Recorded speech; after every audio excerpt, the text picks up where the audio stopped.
Gatuvuddeyo olunaku lwayo nabaletedde fashion yaffe eya maxi skirts. Maxi skirts waliwo zirabyeko skirt nga za max.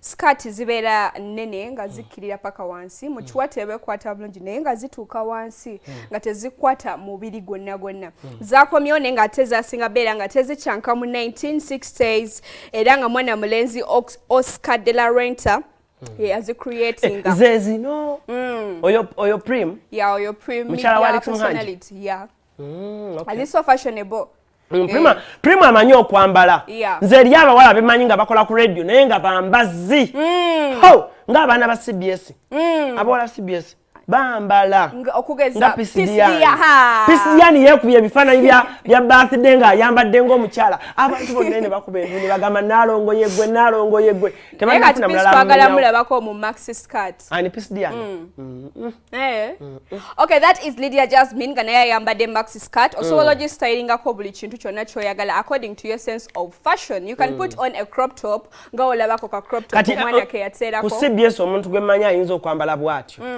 mulala ani Sebunya ani kwegamba yewanye ekitiibwa ani oyo ani ayambala bulungi nnyo osobola okwambala max skirt n'oba ogenda ku mulimu osobola giteekako esaati y'emikono emiwanvu eya office wear nogistylinga bulungi nga woolaba ku screen yo n'osigala nga oli ku omulembe tegukulese kuba ennaku zino ebintu by'edda bye bikomawo. As I have told you, skirt ezo zatandika oyo modo Skirt ezo zatandika okutinka mu 1960 mu myaka gy'abazadde baffe naye ate abavubuka ab'omulembe omuteri bazikomezaawo.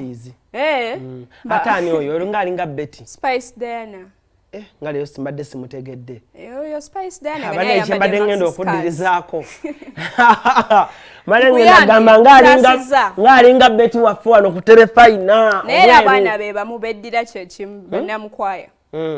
That is Winnie Nwaji naye kati kyekifaananyi kye mwafunyeyo ekya Winnie Nwaji ati maxi skirt ngamba ekifaananyi kya Winnie Nwaji Instagram ekiri latest wokebera Instagram ye ng'akoze bw'atyo omumwa ng'akoze bw'atyo omumwa gyekiri maxi skirt nze ndi ku skirt ala nisimanyi byoliko nange kiki enamwe bakifaananyi mwafunye quality embi byo byatuteddeyo naye nga those are max skirts eziriko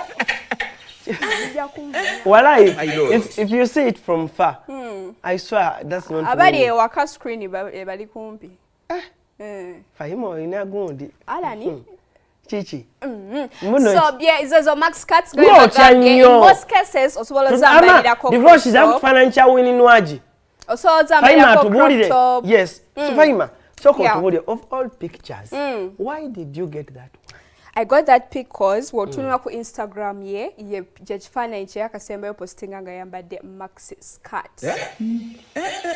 But no. Anyway, kale naye tekikusanyusiza. Leka wabaddewo omulama gwogezaako okuyisaawo. Oba gwe gwoyagala okuyisaawo. Kubanze mbadde ndaga skirt. But anyway, eyo gatuvudde tulinawo